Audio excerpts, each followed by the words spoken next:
The moment her wheelchair slammed onto the pavement, the world seemed to hold its breath.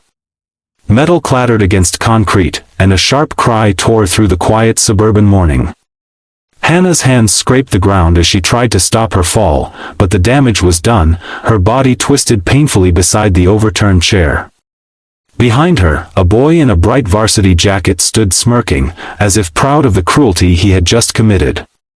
And down the street, distant but unmistakable, came the low, thunderous rumble of dozens of motorcycle engines, growing louder, closer, unstoppable. If you're watching this and believe in kindness, second chances, and standing up for those who can't stand for themselves, please like, comment, share, and subscribe, and tell us in the comments where you're watching from.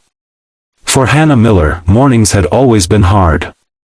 Not because she didn't like school, not because she didn't enjoy the walk to the bus stop, but because every day carried the same shadow, the fear of being seen as weak.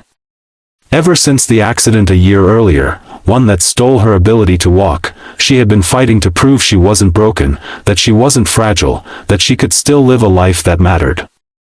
But the world didn't always meet her halfway. And some people, like Brad Thompson, the boy now laughing at her pain, seemed determined to make every day heavier than the last. Hannah had left early that morning, rolling herself down the sidewalk in steady motions, feeling the warm breeze brush against her face. She tried to focus on the good, the sunlight, the birds, the soft hum of life around her. But she couldn't ignore the unease in her stomach each time she approached the bus stop. Brad and his friends were often there. They weren't always physically cruel, but their words cut deep. Little insults dropped like stones into her chest. Cripple. Roller girl. Half girl. Words that seemed to echo long after the school day ended. Today, she thought, maybe they'd skip the bus. Maybe she'd get a quiet moment, but luck had never been loyal to Hannah. Brad arrived first, strutting with an exaggerated swagger. Two of his friends trailed behind, snickering.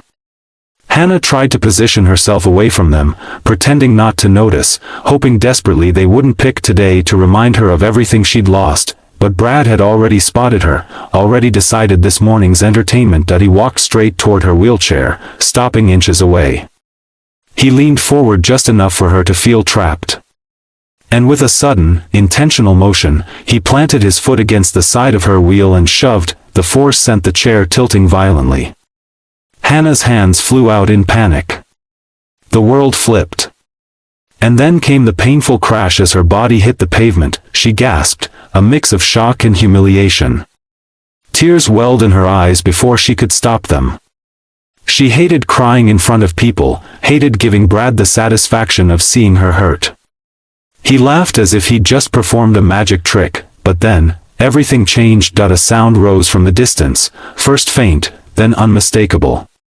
The low, rolling thunder of motorcycle engines. Many of them. Dozens.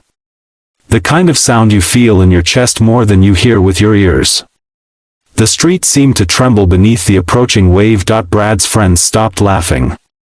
They turned toward the road, eyes widening slightly. Hannah lifted her head, her breath catching. A line of motorcycles, sleek, dark, powerful, came roaring down the street in perfect formation.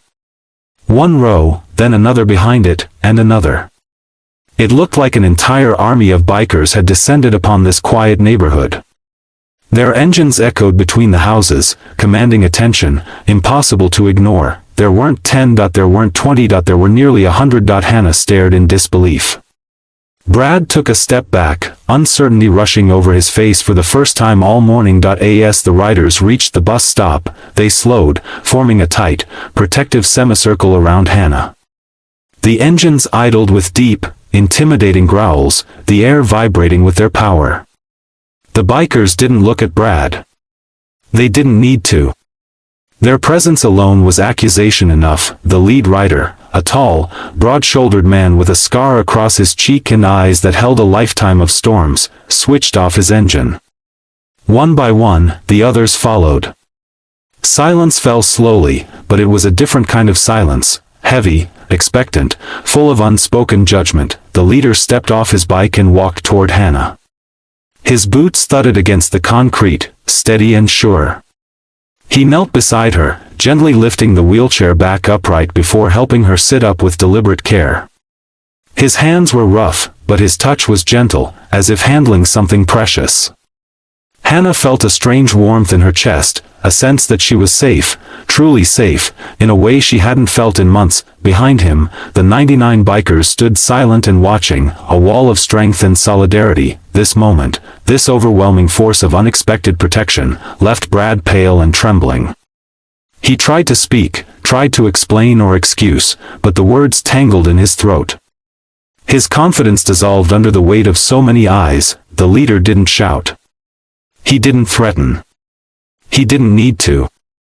Instead, he focused entirely on Hannah, asking if she was hurt, if she needed medical help, if she wanted them to call someone.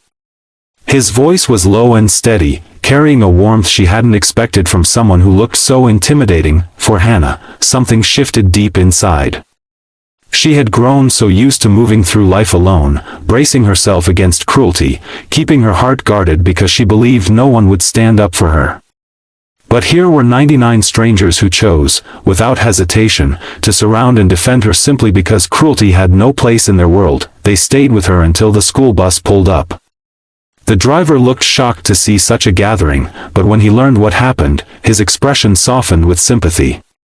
The bikers helped lift Hannah onto the bus with gentle precision, making sure she was secure and comfortable. Before she left, the leader looked at her with a small nod, a gesture that carried more meaning than words.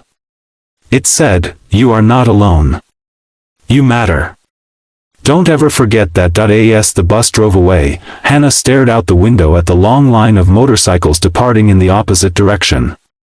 She felt stronger somehow, like a piece of her heart that had been cracked had finally started to mend. And something else changed that day. Brad didn't approach her again.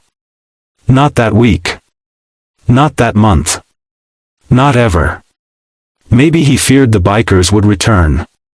Maybe he realized the weight of his cruelty. Or maybe finally, he understood the simplest truth: hurting someone doesn't make you powerful. Kindness does. Hannah began to find her confidence again. She joined clubs, made friends, spoke up in class, and allowed herself to believe she could still build a life that held meaning and joy.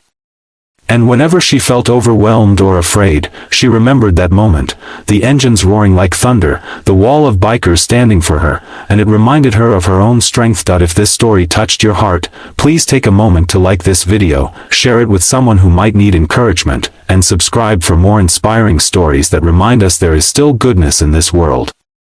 Please comment your thoughts below before the story ends. Your words matter more than you know. In the end, Hannah realized she didn't just survive that day. She transformed because of it. She carried the lesson forward. Even in the darkest moments, kindness can appear like thunder, powerful and unexpected, shattering cruelty and lighting the path forward. And sometimes, the heroes you never knew existed arrive exactly when your heart needs them most.